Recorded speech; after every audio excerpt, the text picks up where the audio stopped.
Graça e paz. Paz e graça.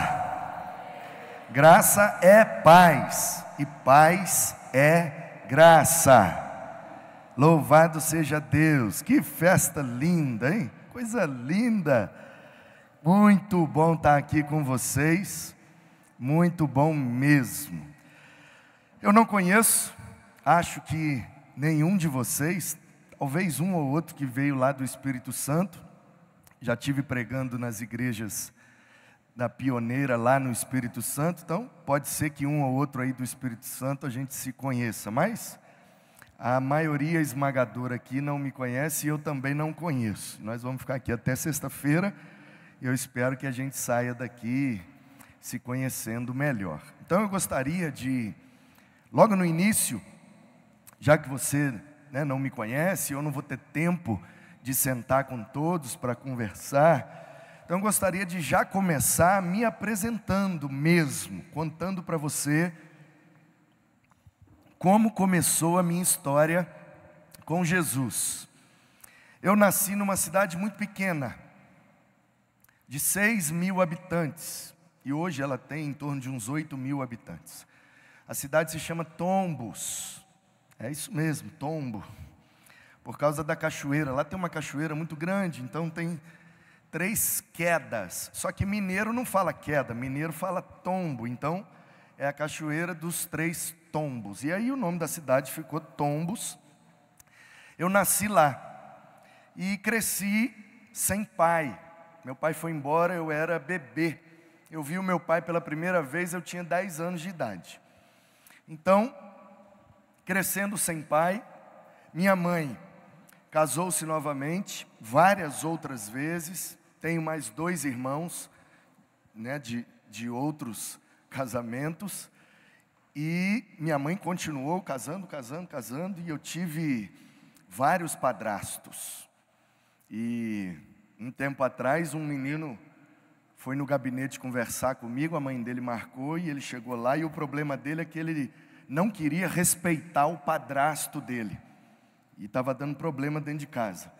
E aí ele falou: você não sabe, pastor, o que é ter um padrasto? Eu falei: eu sei o que é ter mais de 20. Aí ele ficou sem graça. Eu falei: pois é, já tive mais de 20 padrastos. Aí ele: mas a Bíblia manda eu honrar o pai. A Bíblia não manda eu honrar o padrasto. Eu falei: mas engraçado, né? Jesus foi criado por um padrasto e sempre respeitou ele. Lembra daquela vez que esqueceram ele no templo, com 12 anos de idade, voltaram para buscar, ele estava lá no templo. Aí José e Maria falaram: vem meu filho, vamos embora para Nazaré. Final do capítulo 2 de Lucas, aí o texto diz assim: e Jesus foi com eles, pois era submisso a eles. Não sei se você sabe, mas José era padrasto de Jesus. Jesus foi criado por um padrasto. E era submisso a ele, e honrou a ele, inclusive naquela ocasião, onde ele passou pelo bar mitzvah, tendo completado 12 anos de idade, o texto diz que quando eles chegaram, ao invés dos mestres de Israel estarem fazendo perguntas para Jesus, era Jesus que estava fazendo pergunta para eles, um bar mitzvah ao contrário, e todos se maravilhavam de como que um menino de 12 anos sabe tanta Bíblia. E em Nazaré não tinha sinagoga, portanto, a responsabilidade de ensinar a Bíblia para os meninos era dos pais. Então, quando José chegou naquela cena, todos os mestres de Israel olharam para José e, entendendo que José era o pai de Jesus, concluíram que se Jesus sabia a Bíblia daquele jeito, é porque o José tinha ensinado para ele.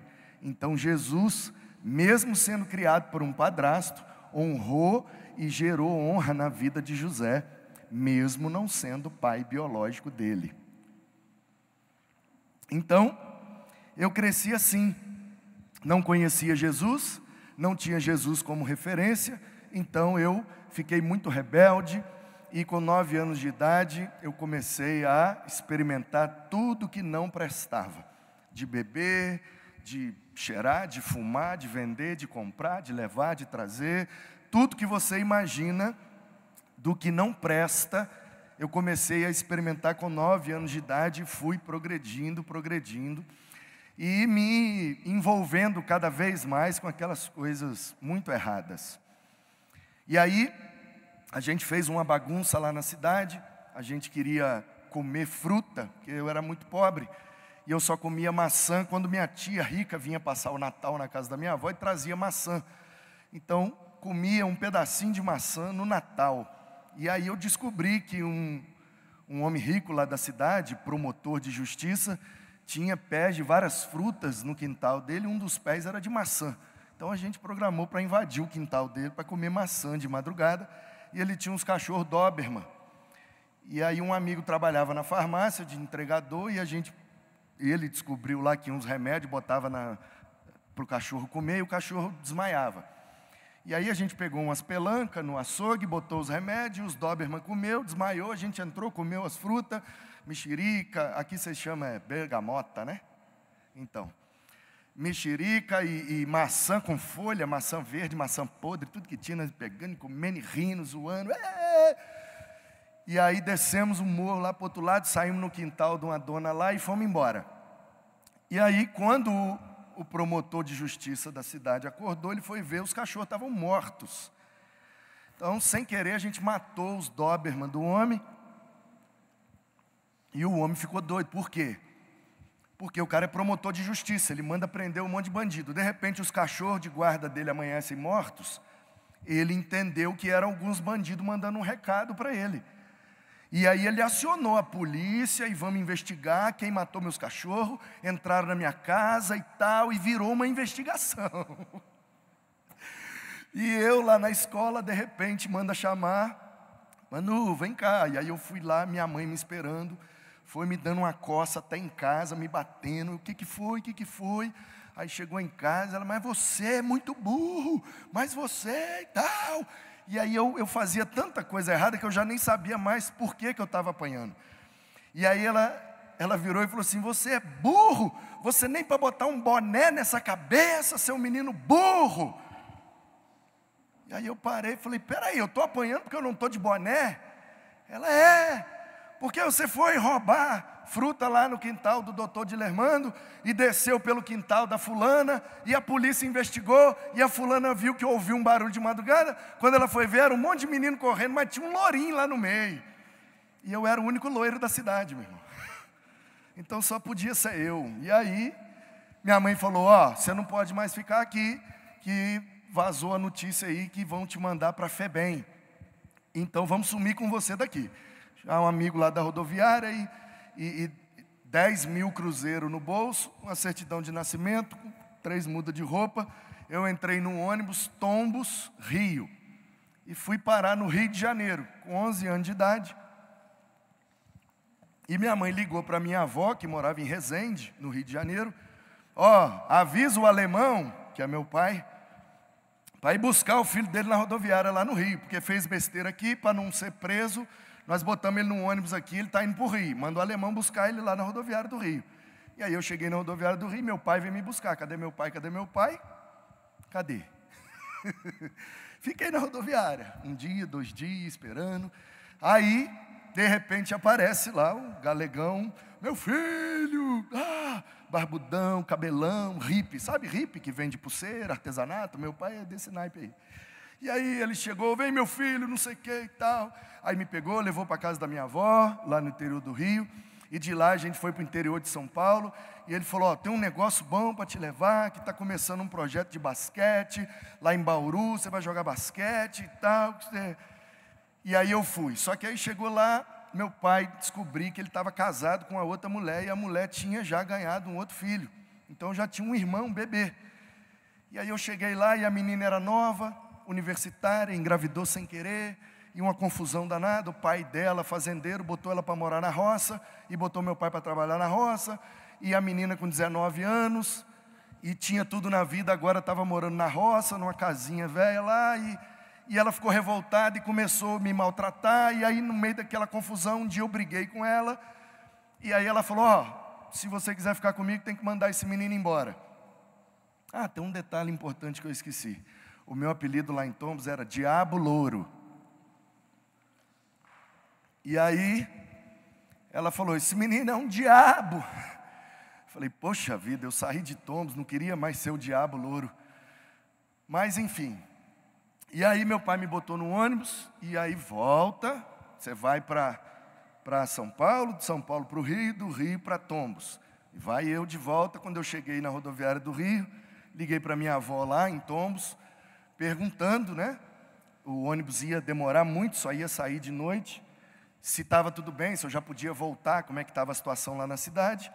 E aí minha avó falou, não, você não pode voltar para cá, porque eles ainda estão querendo te pegar, e sua mãe também não mora mais aqui não. Sua mãe está morando em Volta Redonda.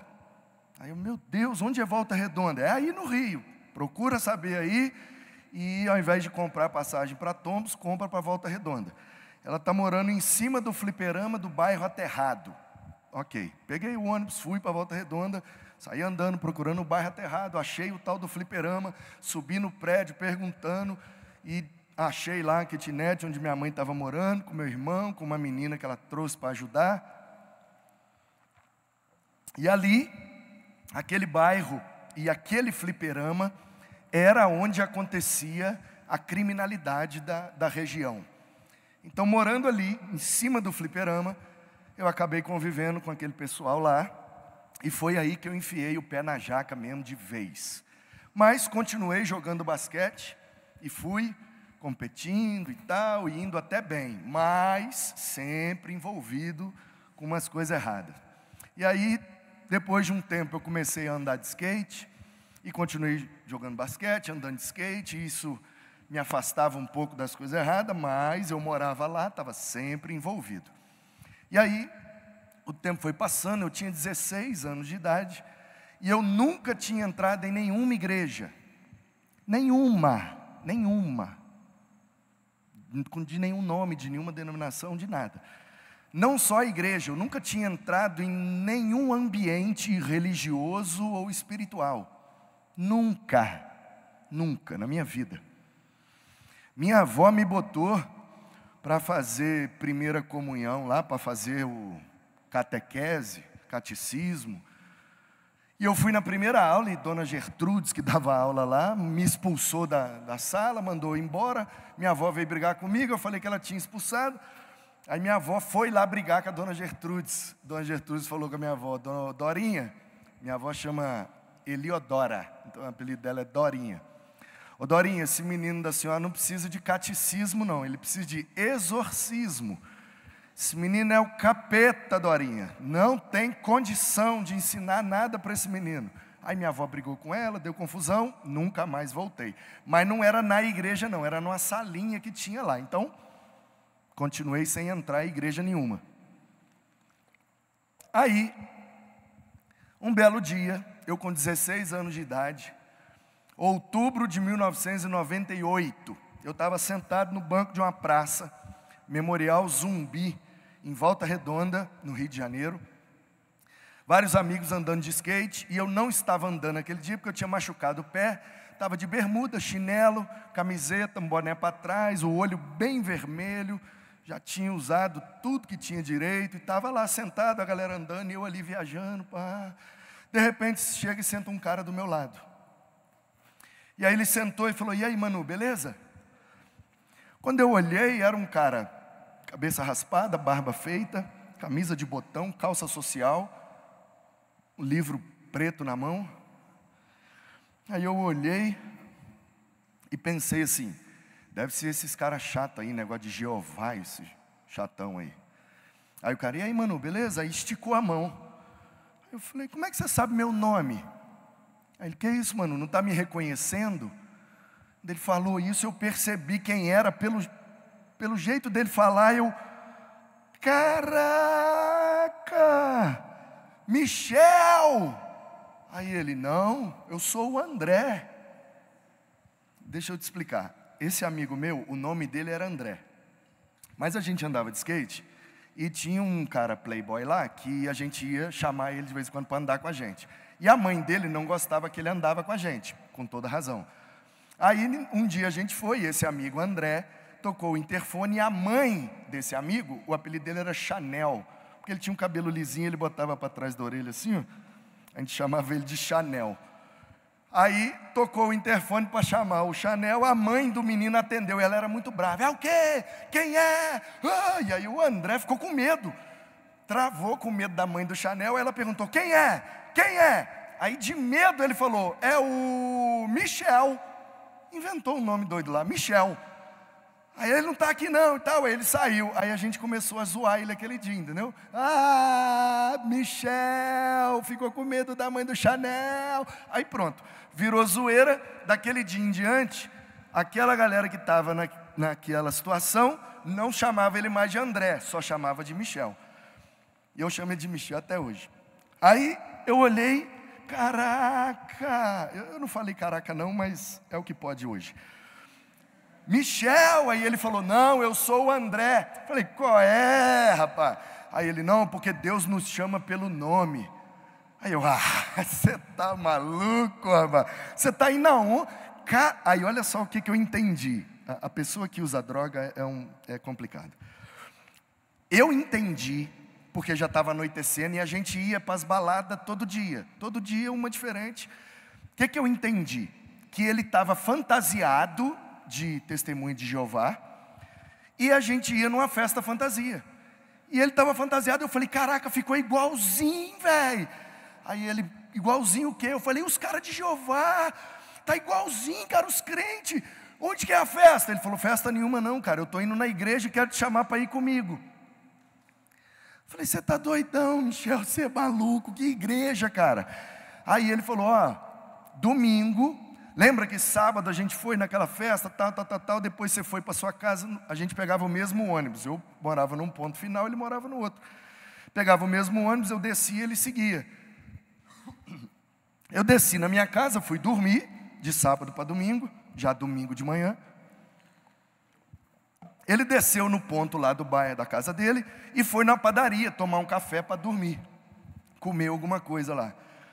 Quando ele estava na padaria, veio um pessoal, que alguns jovens lá dos Estados Unidos tinham vindo para construir uma capela, um templo, para a congregação batista do Cajueiro, que é onde ele morava, lá em Volta Redonda. E aí tinha uns gringos que vieram ajudar a construir o templo, e no domingo de manhã estavam entregando panfletos no bairro, convidando o pessoal para ir na inauguração do templo à noite. E os gringos vieram entregando panfleto e tal, o cara foi e entregou um panfleto para ele, aí o cara viu o skate dele. Aí o gringo, norte-americano, skate. Aí chamou o rapaz que estava traduzindo e perguntou se ele não podia emprestar o skate para o cara dar uma volta. O cara falou, nunca imaginei que aqui no Brasil, né, na periferia, favela, ia ter skate. Deixa eu dar uma volta. Aí, o gringo está pedindo seu skate para dar uma volta. Dá uma volta no skate? Ele quer dar uma voltinha aí. Mas vocês não estão entregando o negócio da igreja? Porque a mãe dele era de uma igreja, e a mãe dele vivia falando para ele que ele ia para o inferno por causa daquele cabelo, por causa daquelas roupas e por causa do skate. Aí ele falou, mas vocês não são da igreja? Aí o cara falou, sim, somos da igreja batista, vai inaugurar hoje à noite, estamos te convidando para você ir lá. E ele também é batista? É. E pode andar de skate? Aí o cara perguntou, chega aí, está perguntando se pode andar de skate. Aí o gringo, jovem, virou para ele assim, diz para ele que Jesus morreu para mudar a minha eternidade, para mudar o meu caráter, não para mudar o esporte que eu pratico. Eu posso praticar o esporte que eu quiser. E aí ele ficou impactado com aquela resposta, emprestou o skate, o gringo deu umas manobras, tal. Aí o cara falou, se você quiser ver ele à noite, ele vai estar lá no culto. Aí o meu amigo foi dormir pensando assim, vou acordar e vou lá nesse culto para ver se eu faço amizade com um gringo, para ver se eu arrumo um jeito dele me levar para os Estados Unidos. E aí dormiu, acordou, viu aquele folheto, horário do culto, 7h30, vou lá. Tomou um banho, mudou a roupa, desceu, foi no culto. O gringo estava pregando e o outro traduzindo. Ele chegou, estava já no final do momento de louvor, o gringo começou a pregar, e pregou em qual texto? O chamado de André. E o gringo ficava assim, André, Jesus está te chamando, você, André. Tipo assim, na cabeça do gringo, cada pessoa ali era um André. E ele lá no fundo sentado, caraca, o gringo sabe meu nome, velho. André, Jesus está te chamando. E ele, não é possível que é comigo, é eu mesmo. André, não negue Jesus, André. Aí ele levantou, veio correndo, o gringo deu um abraço.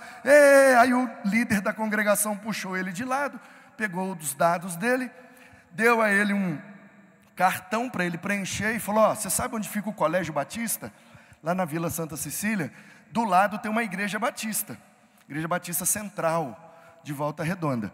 Você precisa ir lá na quarta-feira, vai ter um culto, e você vai levar esse cartão preenchido para você se matricular na classe de batismo. Tá bom, porque você aceitou Jesus, agora você tem que batizar. Você vai batizar? Ele, vou. Você quer Jesus, né, André? Quero. Aí ele foi para casa, chegou em casa, com aquele cartão, preencheu, falou, caramba, agora eu sou crente, que doideira, velho. Aí ele tinha um cabelo dreadlock grandão assim, e eu tinha também. Aí se você ver nós dois hoje, os dois tá careca, eu acho que negócio de fazer dread, cai o cabelo. Aí, ele cortou as dread toda, e fez a barba, pediu uma roupa emprestada para o pai dele, pegou a Bíblia da mãe dele emprestada, e o líder da congregação falou com ele, quando você for lá quarta-feira, leva um amigo seu com você. Aí diz ele que veio no ônibus pensando, eu vou descer lá no Memorial Zumbi, primeiro brother que eu ver lá, eu vou chamar para ir na igreja comigo.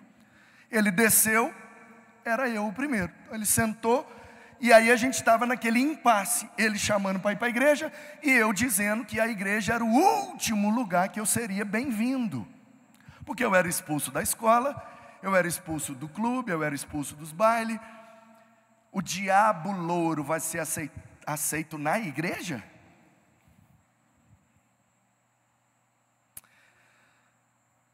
Meus queridos e queridas, o tema desse acampamento é zona de guerra. Tá ligado? Existe uma zona de guerra na mente de cada pessoa que não nasceu de novo em Cristo. E essa zona de batalha, ela é espiritual. Muitas vozes estão dizendo para as pessoas que elas não são bem-vindas na igreja, que a igreja é lugar de santo, a igreja é lugar de gente perfeita. Então, muitas vozes afastando as pessoas da igreja. Nós precisamos ser as muitas vozes que vão batalhar do outro lado, atraindo as pessoas para a graça de Deus. E toda a igreja que vive o evangelho de Jesus Cristo deveria ter na sua porta uma placa: proibida a entrada de pessoas perfeitas. Só para deixar bem claro qual é o nosso propósito. Os fariseus, saduceus, escribas, religiosos, mestres de Israel, questionavam Jesus, que ele comia com pecadores. Ele come com pecadores, como que pode? E eu fico imaginando, se Jesus não comesse com pecadores, ele comeria sozinho a vida toda, né? E aí, eu virei para ele e falei isso. Você acha que eu vou ser bem-vindo na igreja, Michel? Você está falando sério mesmo, cara? Você está com esse negócio de ser crente? E aí ele esticou a mão e ele foi ousado. E eu queria estimular, eu queria motivar você a voltar desse acampamento ousado, para ser usado por Deus nesse campo de batalha, nessa zona de guerra que está acontecendo. E ele esticou a mão, ele tinha 3 dias de convertido. Converteu no domingo, segunda, terça, na quarta-feira ele já estava me ganhando para Jesus. E ele esticou a mão e falou assim: vamos na igreja comigo. Aí eu falei, Michel, eles vão me expulsar de lá. Aí ele falou, então vamos combinar aqui, ó. Se eles te botarem para fora, eu saio com você e não volto lá nunca mais. Eu falei, então fechou, vamos. Aí eu pensei, eu vou fazer mó bagunça lá, os caras vão me botar para fora e ele vai parar com esse negócio de Jeová, é doideira isso aí. Então vamos. Aí, vamos subindo. Chegamos lá, o culto já estava para começar, uns irmãos assim, quarta-feira, meio chovendo, meio frio, e um grupo de irmãos lá na frente, a igreja mais ou menos desse tamanho, que bem grandona, os bancão de madeira. Eu nunca tinha entrado numa igreja. E eu de bermuda, de chinelo, e já estava com a cabeça. E aí fui entrando e fiz o que todo visitante faz. Sentei no último banco. Eu brigo com os crentes. Onde eu vou eu brigo. Já briguei mais. Aí a gente vai ficando mais velho, vai cansando. Mas eu já cansei de brigar com os crentes. Senta nos bancos da frente, crente. Senta nos bancos da frente, crente. Por quê? Deixa os de trás para os visitantes. Porque ele já está constrangido, porque ele nunca entrou ali, ele não sabe como é que funciona ali, ele não conhece ninguém ali. Você acha que ele vai se sentir confortável em passar na frente de todo mundo e vir sentar aqui na frente? Claro que não. Um visitante sentado no primeiro banco já é meio caminho andado para ele não ouvir a mensagem.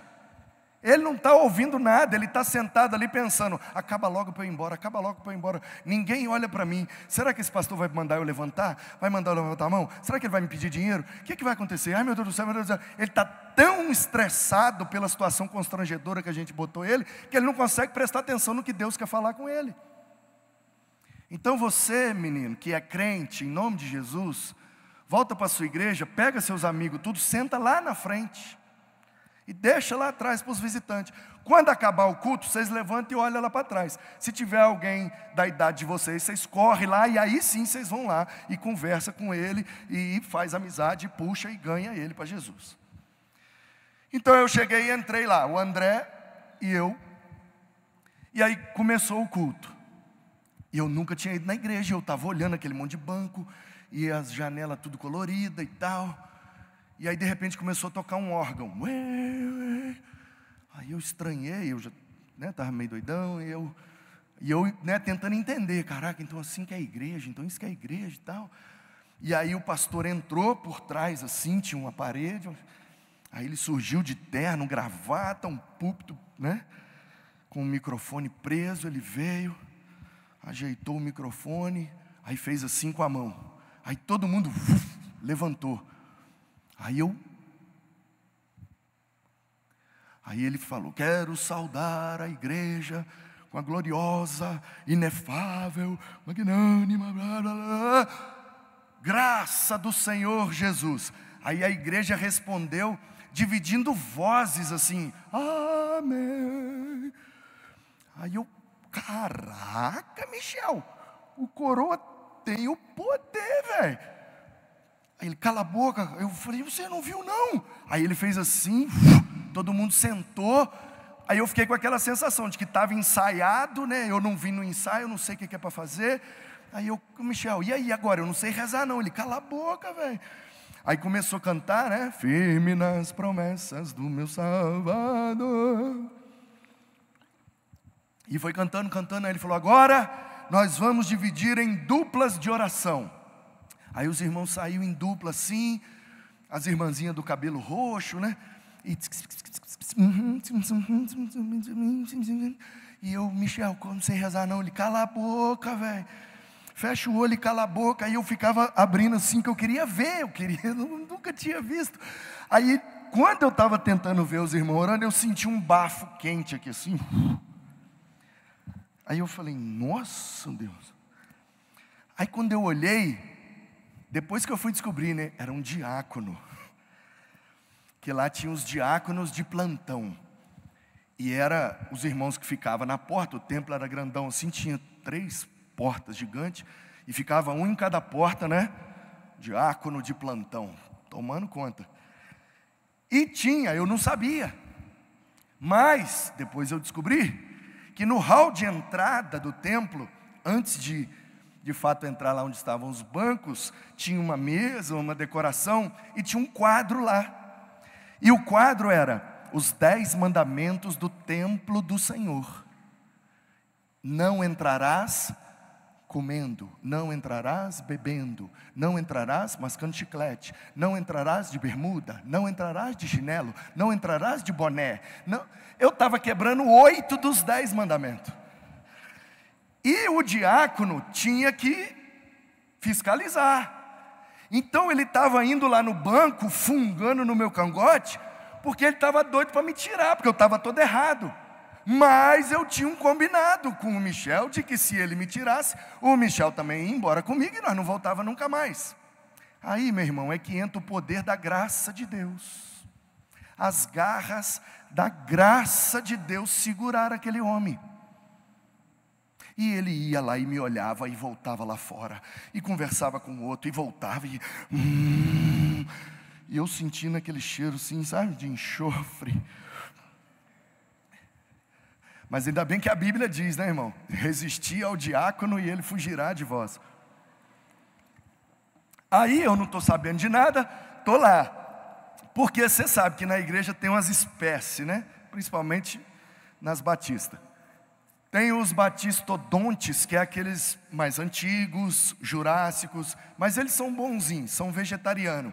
Bonzinho, fofinho, canta, abraça, beija, aleluia. Aí tem os batistossauros, que já é mais, né? Já é carnívoro, mas é maleável. Aí tem o diaconossauro, né? O diaconossauro é bruto. Só que esse irmão era dessa espécie, que é o diaconossauro rex. Que ele tem um bracinho curtinho assim, ó. Não sei se lá na sua igreja tem. Ele tem um braço curto e ele anda assim curtinho, entendeu? Buscando a quem possa tragar. E ele vai assim, entendeu? Com aquele bracinho curtinho dele, que você, cuidado, se ele mirar em você, corre, que é perigoso demais. E aí esse irmão ia lá e me olhava e voltava. Aí acabou a oração, o pastor começou a pregar. Abra a Bíblia aí em Lucas capítulo 15, aí começou. Um pai tinha 2 filhos, um filho foi embora.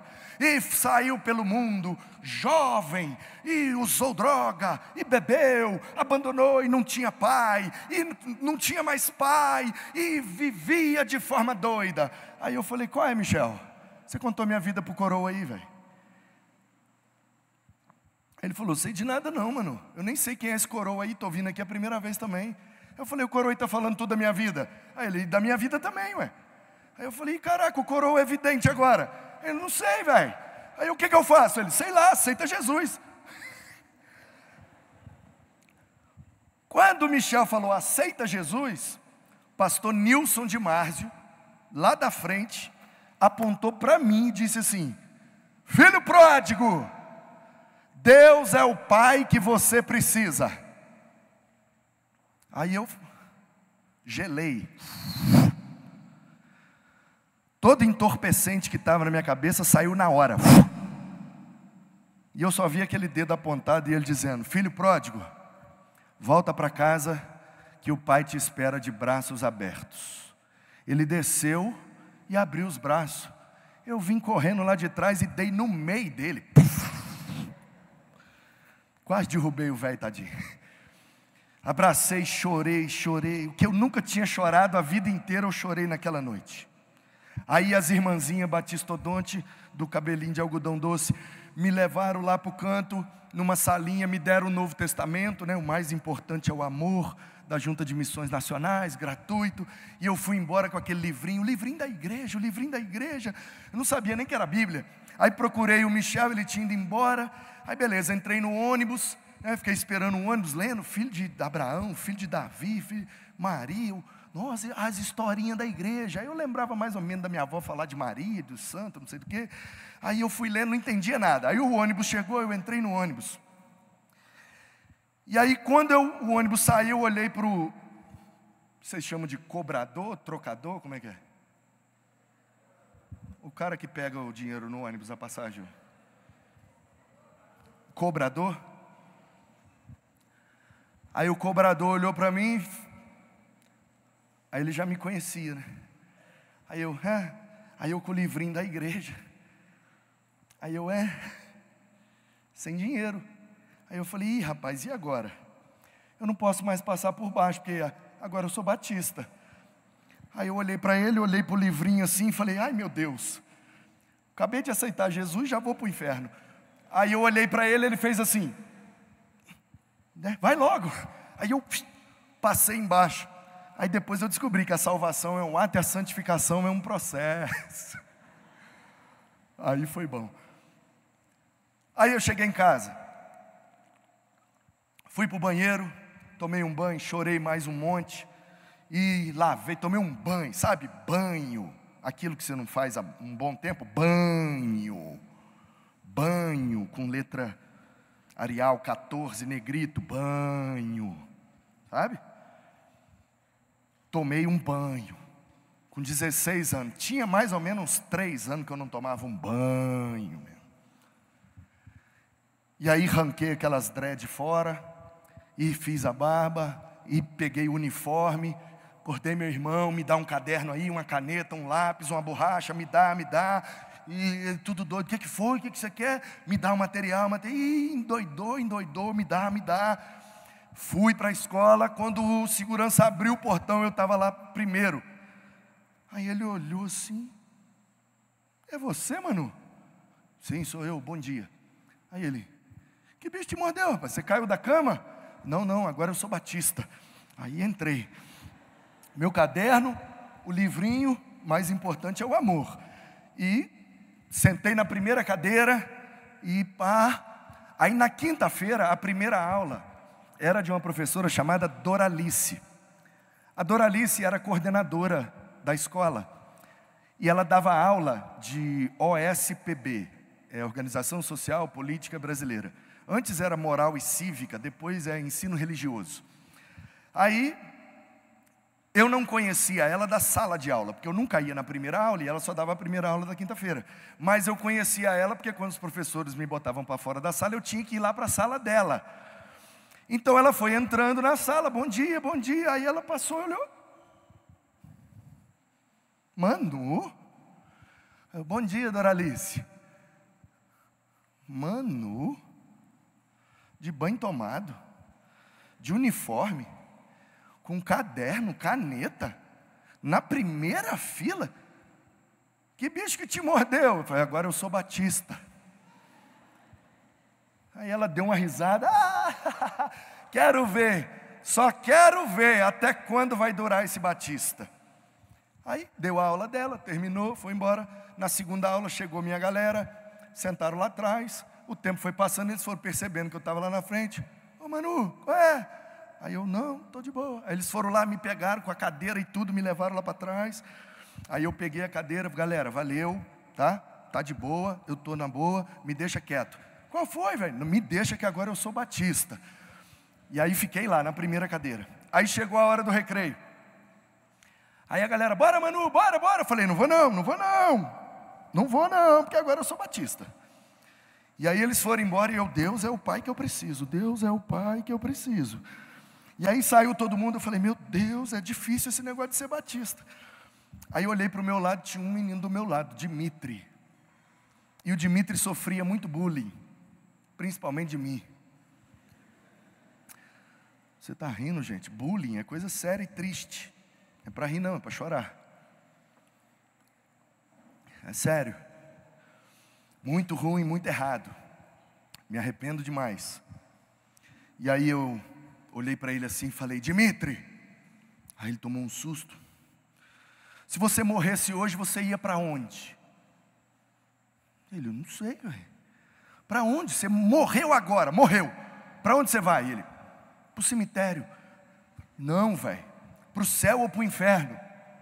Eu não sei não. Falei, então você tem que aceitar Jesus. Aí ele, por quê? Falei, porque Deus é o pai que você precisa. Aí repeti a mensagem toda para ele. Um pai tinha 2 filhos, e um foi embora, e tal. E para você ir para o céu, você tem que voltar para a casa do pai. Você tem que ir para a igreja. Vamos na igreja comigo domingo? Ele falou, vou. Morrendo de medo, tadinho. Vamos, eu passo na sua casa. Beleza. Aí ele ficou, sim, tá. Aí eu fui, passei na casa dele. Ele foi comigo, converteu naquele domingo de manhã. O André converteu no domingo, me levou na quarta. Eu levei o Dimitri no domingo. E a gente continuou. Toda quarta e todo domingo, toda quarta e todo domingo. Em menos de um ano, éramos mais de 50 naquela igreja. Skatista, roqueiro, hardcore, reggae, maconha, cocaína, boca de fumo e cabelo colorido, calça rasgada, silver tape, e a Igreja Batista Central de Volta Redonda, firme nas promessas do meu salvador. E a gente ali no canto, de moicano colorido, corrente no braço, calça rasgada, silver tape. Amém! Pô, gente, hoje que eu sou pastor, eu fico me colocando no lugar do meu pastor. Eu fico tentando imaginar o que é que não passava na cabeça do pastor Nilson de Márcio, um idoso de 70 anos de idade, de terno, de gravata, com uma arca de madeira desse tamanho, um microfone, fazendo um vibrato no hino 154, e olhando 50 meninos doidos ali, de olho fechado, dizendo amém. E tudo batizou, e tudo virou crente, virou missionário, virou pastor. O André mesmo é pastor lá nessa igreja até hoje, cuida de uma congregação, é professor lá no seminário. E saímos de lá. E aí, eu continuei com o basquete, com o skate. E aí, convertendo, larguei as coisas erradas, da noite para o dia, e falei, agora eu vou dedicar minha vida para a igreja, e vamos lá. E aí fui bem na escola, e fui bem no basquete, e fui bem no skate, fui com 17 anos, terminei o ensino médio. A igreja tinha a expectativa de eu ir para o seminário, e aí eu senti que eu tinha uma oportunidade, ou pelo menos eu deveria tentar viver do esporte.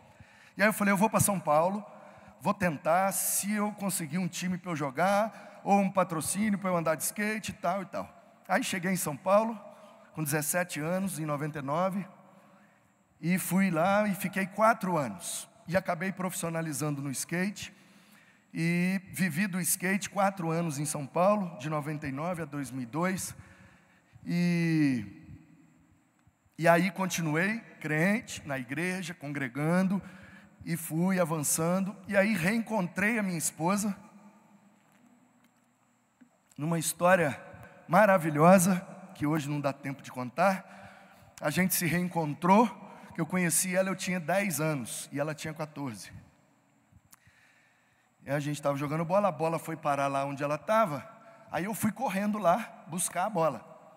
Só que ela era filha do gerente, ela estava com as amigas, tudo filhos de engenheiro, diretor, e eles moravam tipo num condomínio fechado dos funcionários da empresa de energia lá do Rio, da Light. E meu tio era motorista de trator da Light. E eu fui passar uns dias de férias na casa do meu tio. Então ela era filha do gerente e eu era o primo do filho do motorista. E aí eu fui correndo atrás da bola, e ela estava com as amigas tirando foto, eu cheguei correndo, e eu tinha um cabelo grande, aí ela tomou um susto, aí eu olhei para ela, nossa, olha esse menino lindo. Obrigado, irmão. Olha que loirinho bonito. Aí eu falei, joguei a bola para a galera e voltei. Prazer, meu nome é Manu. Aí ela, olha só, e me zoou com as amigas, olha como ele é para frente. Eu falei, então, você não me achou bonito? E aí, ela, tá bom, faz o seguinte, quando você crescer, a gente namora. Aí por isso que eu cresci, entendeu? Que enquanto eu não reencontrei ela, eu fui crescendo. Eu falei, eu vou crescer, que um dia eu vou encontrar ela. Aí reencontrei ela. Pedi ela em namoro, né? Com 1 mês de namoro, pedi ela em casamento. Com 3 meses nós casamos. No ano seguinte estava nascendo meu filho. É isso mesmo.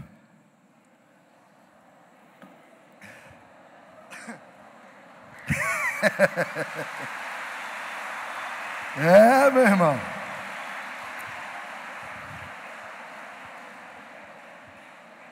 Agora você presta atenção no negócio.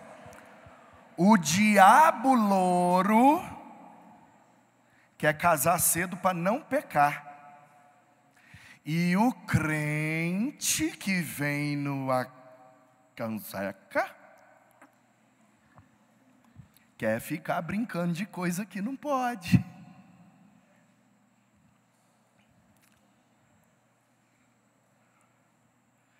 Então, sabe, queridos, a Bíblia diz que quando o povo que Deus chamou não o adora, as pedras começam a clamar.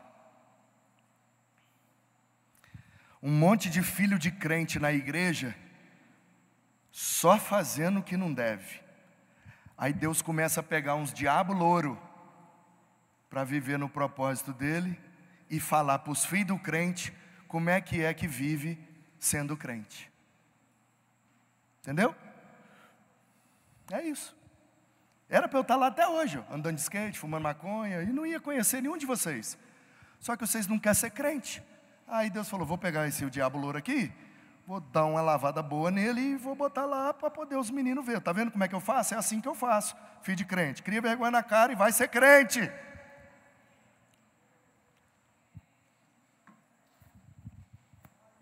E aí, meu filho nasceu, eu fui disputar um mundial, estava gravando para uma videoparte. Naquele tempo os vídeos eram em VHS, né, e era revista, a mídia, não tinha internet, estava no início, YouTube muito menos, né, Instagram. Então eu estava filmando para um vídeo e, né, tinha algumas fotos para sair na revista, e fui disputar esse mundial e sofri uma lesão gravando esse vídeo. E aí chegou o final do ano, não renovou o meu contrato, eu perdi o meu principal patrocinador, e já casado, com filho, as coisas foram apertando e eu não conseguia me recuperar da lesão, até que surgiu uma oportunidade. Eu estava em Volta Redonda, casado e tal, surgiu uma oportunidade de trabalho para eu ir para o Espírito Santo, para Guarapari. E aí eu entendi, pai de família, adeus, skate, tudo, o negócio agora é cuidar da minha família, criar meu filho. Se é lá que tem um emprego, é para lá que eu vou. Nós nos mudamos para Guarapari em 2004, maio de 2004. Fomos congregar na igreja perto da nossa casa, era uma igreja pequena, começando. Eu acabei me envolvendo muito, já era vocacionado, que a minha igreja lá atrás, em 99, já queria ter me enviado para o seminário, mas eu, decidi dar essa volta. Se eu tivesse ido, hoje eu teria mais experiência no ministério, mas também eu não teria as experiências que eu tive naqueles 4 anos que eu passei em São Paulo. Era para ir, não era para ir, eu sei que todas as coisas cooperam para o bem daqueles que amam a Deus e foram chamados segundo o seu propósito.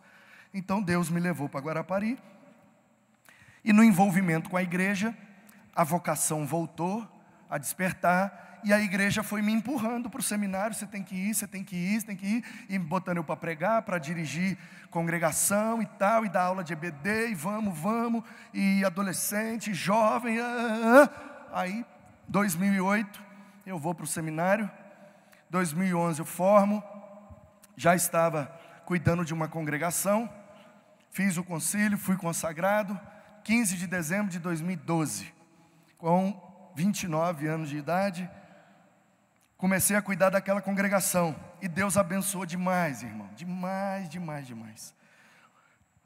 Eu cheguei lá, eram 6 pessoas,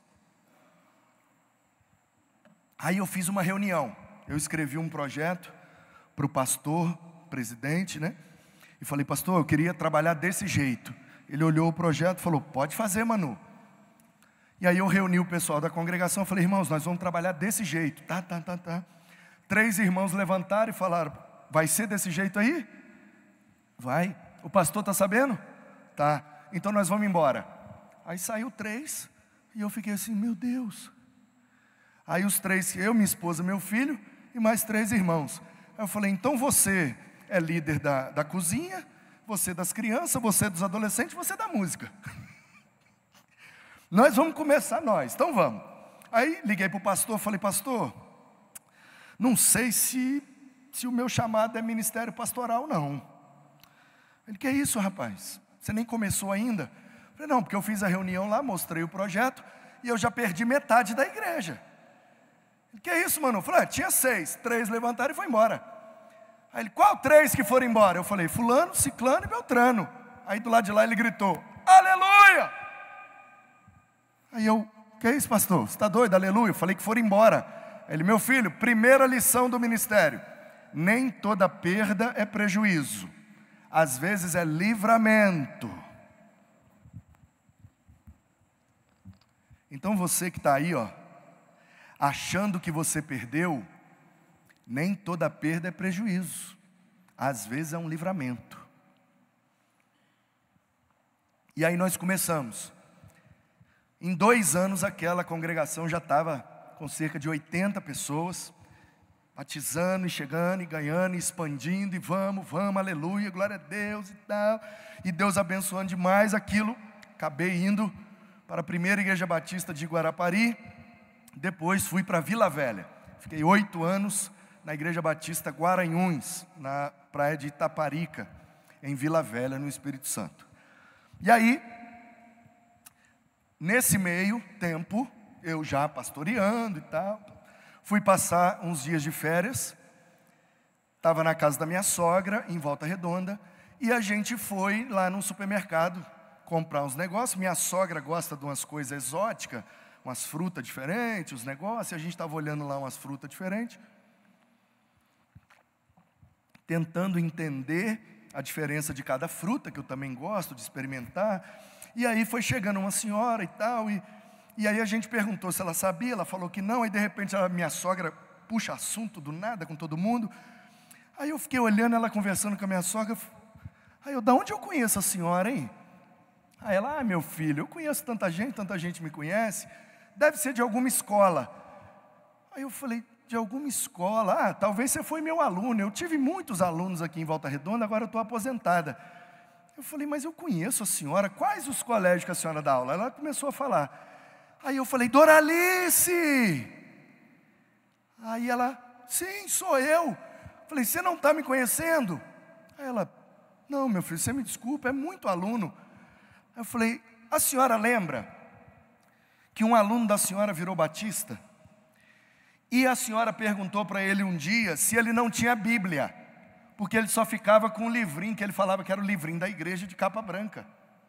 Aí a senhora comprou uma Bíblia e fez uma dedicatória para ele, dizendo que ficou muito feliz de saber da mudança dele, que já tinha passado um tempo e ele realmente tinha mudado, e tal, e me parabenizou, me incentivou a continuar daquele jeito, que eu estava um excelente aluno, parabéns, dia 3/11/98, e assinou, Doralice. A senhora lembra disso? Aí ela começou a chorar, e me deu um abraço. É você, Manu? Eu falei, Doralice.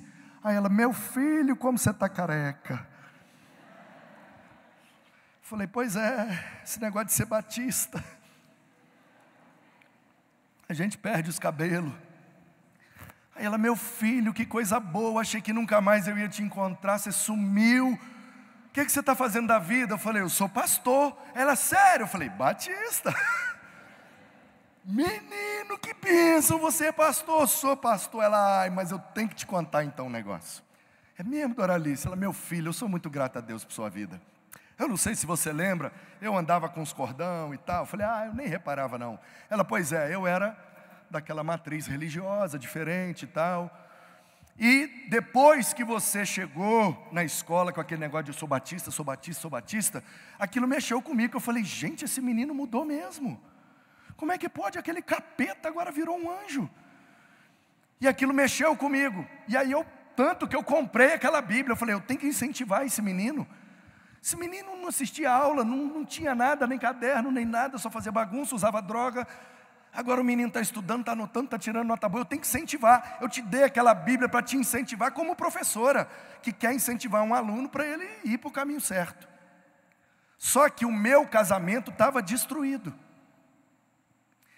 E alguns dias depois que eu te dei aquela Bíblia, Eu estava indo para casa, saindo de uma escola à noite, por volta de 8 horas da noite, parei no sinal lá da Voldac, e do meu lado direito uma igreja tendo um culto. IPV, Igreja Presbiteriana da Voldac.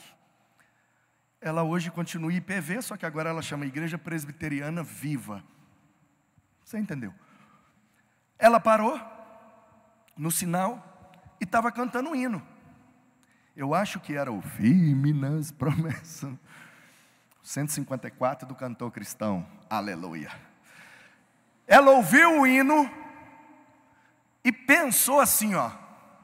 Será que essa é a igreja do Manu? Porque eu vou te falar, viu? Se essa igreja mudou aquele capeta, será que tem salvação para o meu casamento? Aí diz ela, que motivada pela minha mudança, estacionou o carro, entrou naquele culto, entregou a vida a Jesus naquela noite, foi para casa, investiu na vida do marido, o marido se converteu, e naquele tempo, que já faz muitos anos que eu também não sei mais onde está a Doralice, mas o que ela me disse naquela noite é que eles estavam trabalhando com o ministério de casais. Portanto, meu querido, que está me ouvindo, existe uma zona de guerra, uma batalha, que a gente não consegue ver. Ela não é de carne, não é de sangue, não tem espada, não tem flecha, não tem... mas ela está acontecendo o tempo inteiro na mente de todas as pessoas. Assim como eu naquela noite, pelo simples convite de um amigo, que foi pelo simples convite de um skatista norte-americano, que se voluntariou para construir um templo no Brasil. Nós nunca sabemos e nunca saberemos qual a nossa influência nessa zona de guerra, mas a gente precisa saber de que lado a gente está. A gente precisa tomar uma posição, porque a gente não sabe o que é que Deus pode fazer através de nós. Aquele gringo que veio construir um templo numa favela no Rio de Janeiro, jamais imaginaria que dele sairia um fruto, que hoje é pastor, é capelão do Colégio Batista de Volta Redonda, é professor de grego de Novo Testamento no seminário, e ganhou um amigo que também é pastor, que foi presidente dos pastores no Espírito Santo, que é vice-presidente dos pastores batistas do Brasil, que é um líder da denominação de um país que ele veio para construir uma capela. Aquele gringo está lá e ele não faz ideia de como ele foi usado por Deus nessa zona de guerra espiritual que todos nós vivemos. Portanto, eu quero te desafiar logo no nosso primeiro encontro. Esse é o meu cartão de visita. Essa é a minha história, nua e crua, essa é a real, e eu gosto de mandar real mesmo, papo reto. Ou você se posiciona, ou você vai ser engolido por essa guerra. Não saia desse acampamento, sem tomar uma decisão, sem tomar uma posição. Você precisa sair daqui, decidindo de que lado você está. E se eu pudesse te dar um conselho, eu te daria o conselho de ficar do lado do Senhor dos Exércitos, porque Ele é o único que nunca perde nenhuma guerra. Que Ele te abençoe e até amanhã. Fiquem na paz.